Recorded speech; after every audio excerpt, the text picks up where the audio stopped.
చెప్పాయి అని చెప్పి పవన్ కళ్యాణ్ గారు మాట్లాడారు.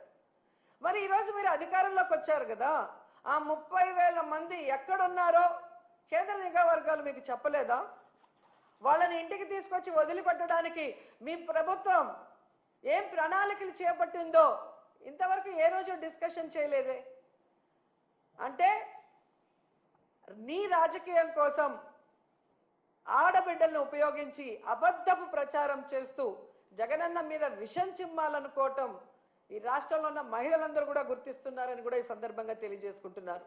ఎందుకంటే మీరు ఒక మహిళా ద్రోహి. మీ రాజకీయ లబ్ధి కోసం మహిళల పేర్లు లేదా ఇలాంటి ఇష్యూస్ వాడుకుంటున్నారే తప్ప అధికారంలోకి వచ్చాక వాళ్ళకి మంచి చేయాలి, న్యాయం చేయాలి అన్న విషయంలో మీకు చిత్తశుద్ధి లేదనేది సుగాలి ప్రీతి విషయం కూడా తీసుకుంటే అర్థమైపోతుంది. చంద్రబాబు నాయుడు ప్రభుత్వంలో 2017లో జరిగిన ఇష్యూని అప్పుడు సైలెంట్గా ఉండి జగనన్న ప్రభుత్వంలో జరిగినట్టుగా ఎలా 5 సంవత్సరాలు ఆ ఒక్క విషయమే పట్టుకొని ఊగులాడారో మేము చూసాం. మరి అదే సుగాలి ప్రీతి వాళ్ళ అమ్మ జనసేన సభ్యత్వం తీసుకుంది, మీ పార్టీలో ఉంది, మీరు అధికారంలోకి వచ్చి కూటమి ప్రభుత్వం 10 నెలలు అవుతుంది. మరి ఎందుకు సుగాలి ప్రీతి వాళ్ళ అమ్మకి నువ్వు అపాయింట్మెంట్ ఇవ్వట్లేదు? ఆ అమ్మాయికి న్యాయం చేయడం కోసం మమ్మల్ని అడిగిన ఆ సిబిఐ ఏదో మేము చెప్తే కేంద్రం వినదు, కానీ మీరు అధికారంలో ఉన్నారు ఎన్డీఏ ప్రభుత్వంలో. మరి కేంద్ర ప్రభుత్వం మీద ఒత్తిడి తీసుకొచ్చి ఎందుకు సుగాలి ప్రీతి కుటుంబానికి, సుగాలి ప్రీతికి ఆత్మకి శాంతి కలిగించి ఆ కుటుంబానికి న్యాయం చేయట్లేదు అని అడుగుతున్నా. కేవలం రాజకీయం కోసం వాడుకొని ఈరోజు వాళ్ళ తల్లికి అపాయింట్మెంట్ ఇవ్వకుండా అవమానించావని ఆ తల్లే చెప్తుందంటే మీరెంత మహిళా ద్రోహి అర్థమవుతుంది. వాలంటీర్లుగా ఉన్న ఆడపిల్లలందరూ నా అక్క చెల్లెళ్ళతో సమానం. వీళ్ళందరూ కూడా 5,000కి ఏమి వస్తుంది, 10,000గా వీళ్ళకి చేయిస్తాను అన్నావు.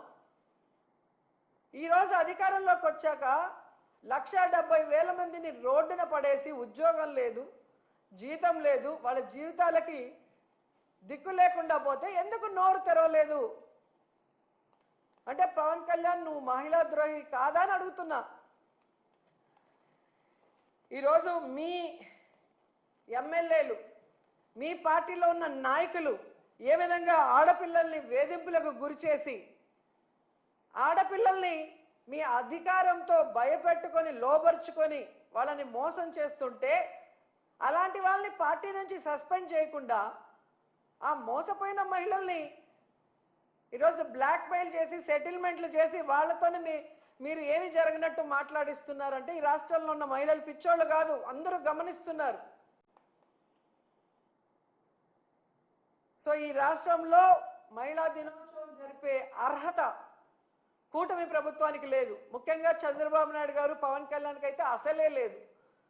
కేవలం పబ్లిసిటీ కోసం, మహిళా సాధికారత కోసం మేము ఏదో కృషి చేశామని డబ్బాలు కొట్టుకుంటే ఎవరు కూడా నమ్మే పరిస్థితిలో లేరు.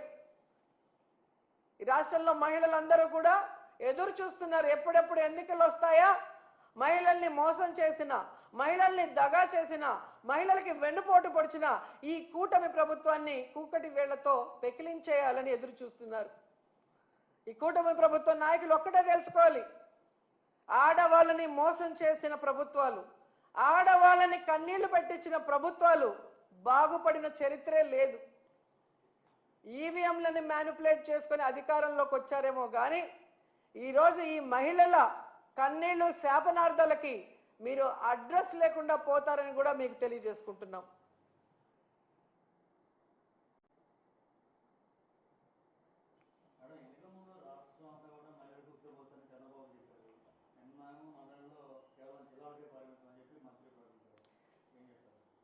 నిజంగా ఇది చాలా బాధాకరం అండి. ఎందుకంటే పక్క రాష్ట్రాలలో, కర్ణాటకలో కూడా ఫ్రీ బస్ అనౌన్స్ చేశారు, సక్సెస్ఫుల్గా రన్ చేస్తున్నారు. మరి మన రాష్ట్రంలో వీళ్ళు ఇచ్చిన వాగ్దానాన్ని ఎందుకు నెరవేర్చలేదు? మిగతా చోట స్టేట్ వైడ్గా మహిళకి ఫ్రీ బస్ ఇచ్చినప్పుడు ప్రామిస్ చేసి అధికారంలోకి వచ్చిన కర్ణాటకలో, ఆంధ్రప్రదేశ్లో ఎందుకు చేయలేకపోతున్నారు? మళ్ళీ ఒక మహిళ చేతనే మేము రాష్ట్రం అంతా చెప్పలేదు, ఓన్లీ జిల్లా పరిధి వరకే అన్నారు. కనీసం మీ ఇంటి చుట్టే అని చెప్పి చెప్పకపోవటం అందరూ కూడా చూసి నవ్వుకుంటున్నారు. అంటే వీళ్ళు చేసిన తప్పులకి వీళ్ళు ఆన్సర్లు ఇవ్వరు, ఎవరో ఒకరిని బలిపశువులు చేయటం. ఆ మాట్లాడిన మహిళను చూస్తే నాకు జాలేసింది. గతంలో కూడా మీరు చూసారు, తెలుగుదేశం పార్టీలో పొగుడుకోవాలంటే వాళ్ళు వచ్చి కూర్చొని పొగుడుకుంటారు, సన్మానాలు చేసుకుంటారు. కానీ ఒకటి చేయలేనప్పుడు లేదా ఒక తప్పు జరిగినప్పుడు మహిళల్ని ముందుకు తోసి వాళ్ళతో ఏ విధంగా ఇతండంగా మాట్లాడిస్తారో మనం కళ్ళారా చూస్తున్నాం. సో మహిళలు ఈరోజు ఎంతో ఆశగా ఎదురు చూసిన ఫ్రీ బస్సు ఇవ్వకుండా ఇంకా డొంక తెరుడుగా మాట్లాడుతున్నారు. కాబట్టి ఖచ్చితంగా సరి అయిన సమయంలో మహిళలు బుద్ధి చెప్తారు.